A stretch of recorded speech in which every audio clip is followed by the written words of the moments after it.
Mr. Perry, I want your property to develop for a shopping mall.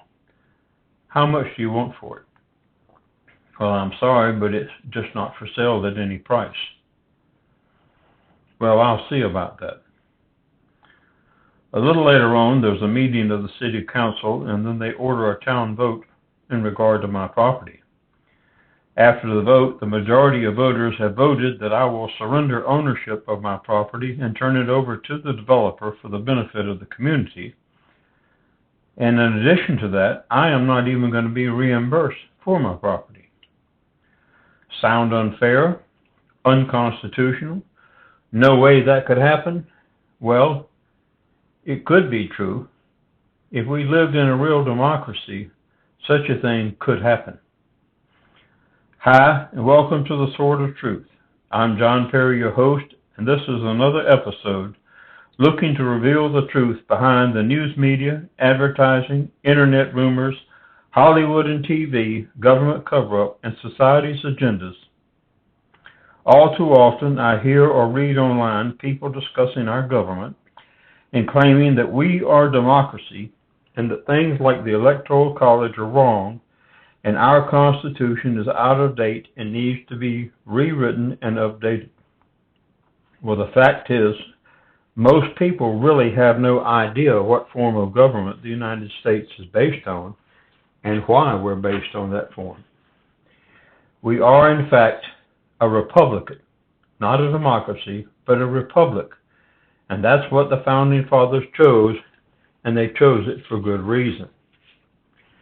After gaining freedom from the British monarchy, there was a great deal of discussion about what type of government to base the new country on. They knew they couldn't allow for any type that would lead back to a monarchy or dictatorship because they had suffered under such governments in Europe and as the colonies. Socialism is just a doorway into dictatorship or monarchy, so they shied away from that model. Several members suggested the Greek style of democracy, and it was the foremost consideration for a long time. But as they studied that model, they realized that the pure democracy had many possibilities of collapsing either into a dictatorship or an oligarchy, and they didn't want that possibility happening in the future if power-minded people got in power and control in our government. Finally, they settled on the idea of a republic, and their reasons were that it had controls that precluded the takeover by a small group of power seekers or even by a majority of people that wanted to revert the government to an oligarchy or dictatorship or even back to a monarchy. What are the basic differences between a democracy and a republic? Many people banter about the fact that we're a democracy, and they yell this about democracy, that about democracy, and the power of the majority votes and majority rules, but they don't fully understand the impact of a true democracy and what would happen if this country were based on a true democracy. In a democracy, the power is held by the general population as a whole. In a republic, power is held by the individual citizen. In a democracy, the power to make laws is with the voting majority, and they have unlimited power, and there is no protection for the minorities or the individuals. As in my open example, they could vote and take away your property if they wanted to. In a republic, laws are made by elected representatives according to the constraints of a given constitution. In a democracy, you are ruled by the majority.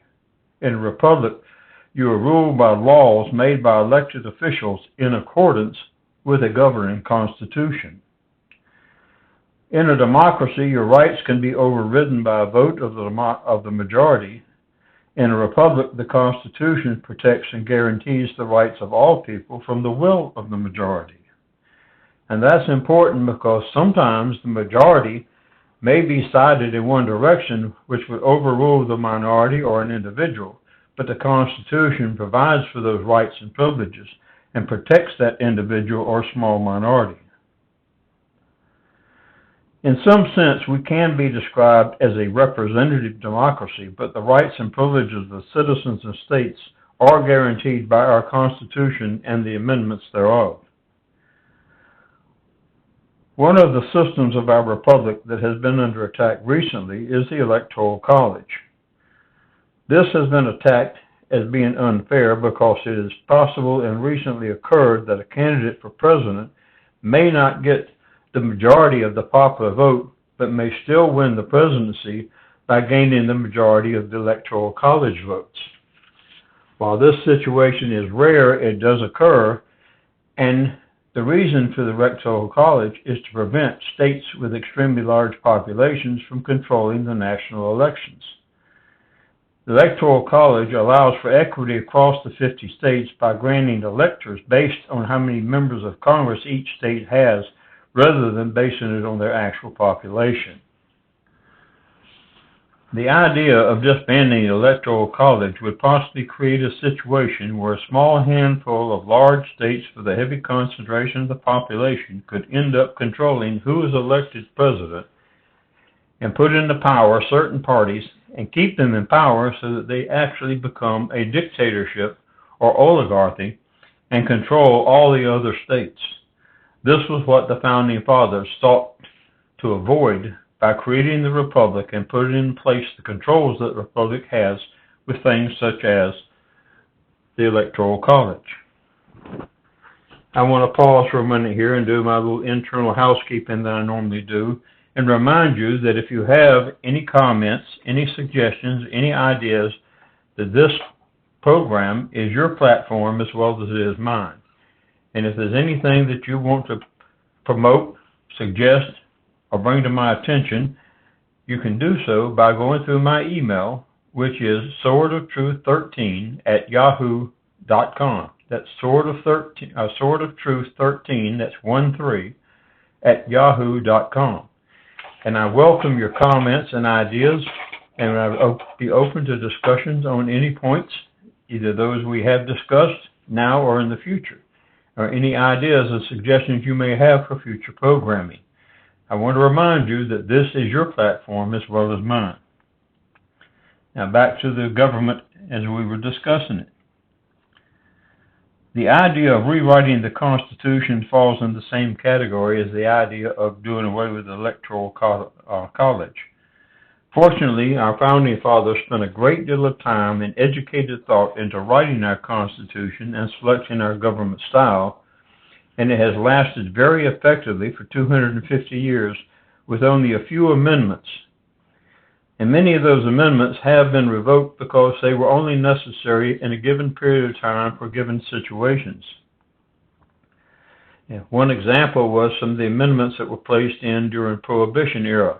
Once Prohibition was over, they were no longer required, so they were pulled out. There are other amendments which I believe should be either rescinded or rewritten because of their origins, but those ideas will be covered in another podcast that I'll do later on when we discuss the Constitution and its amendments. It's very important that we understand what type of government we operate on and why. Because when politicians and lobbyists try to change our basic governing policies, it could lead to drastic consequences in the future. And voting for people that advocate change is a national suicide. Venezuela was a thriving, successful country, a virtual paradise for its citizens just a few decades ago. But they fell prey to electing what seemed to be good progressive politicians, and that gradually eroded their national constitution, took away some of their rights, and within a few years they began to accept socialistic ideas that led to their economic and societal collapse, so that now they're not only a third world country with a lifestyle of oppression and fear and deprivation, they have one of the worst economies for the average citizen in the whole world. But they're not a poor country. They have some of the strongest oil reserves and have some of the richest income from oil, but all of that income goes to a few select people in the government. They are a dictatorship. They're not even socialistic anymore. All because they allowed certain people to get in there, manipulate their constitution, change their basic government structure, and take away all the citizens' rights. If we're not careful and we stay unaware of what's happening and don't pay attention to what some politicians and lobbyists, liberal people, want to do here in this country, the very same thing could happen to us.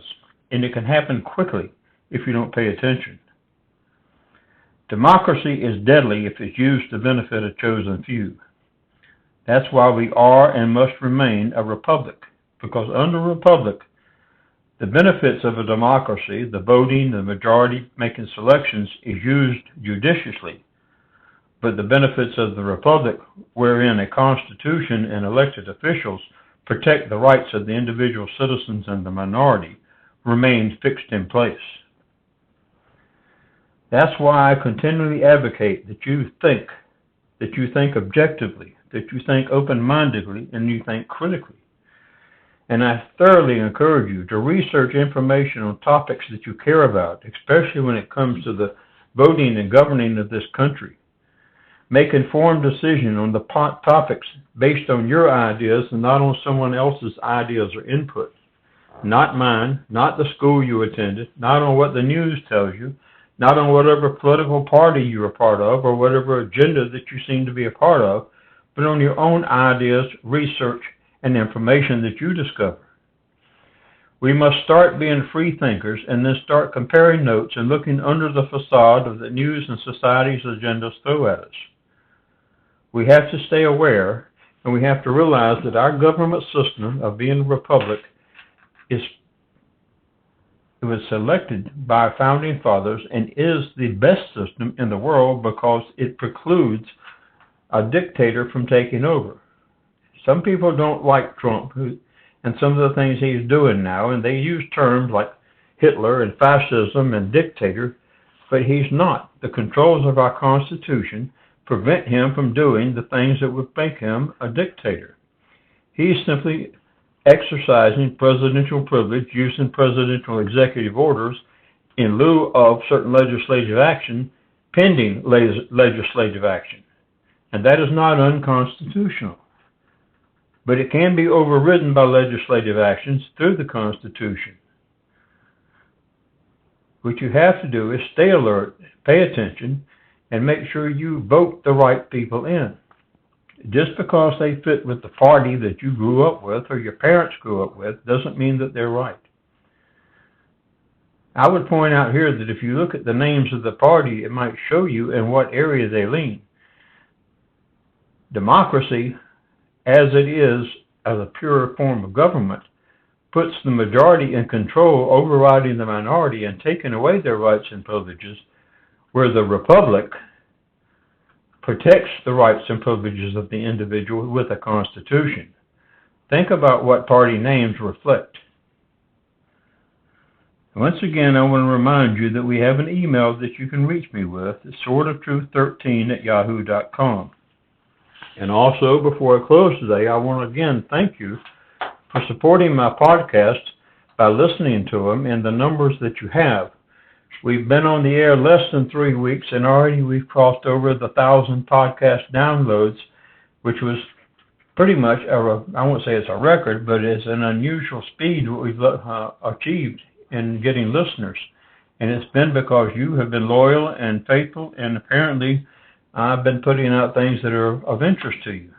And that's why I encourage you to contact me and let me know what you want to hear about, what you want to hear more about. I've noticed that you have an intense interest in schools and education system and in the current situations of what's going on. So I intend to keep trying to keep you updated and keep my information up to date. Until next time, think for yourself and be blessed.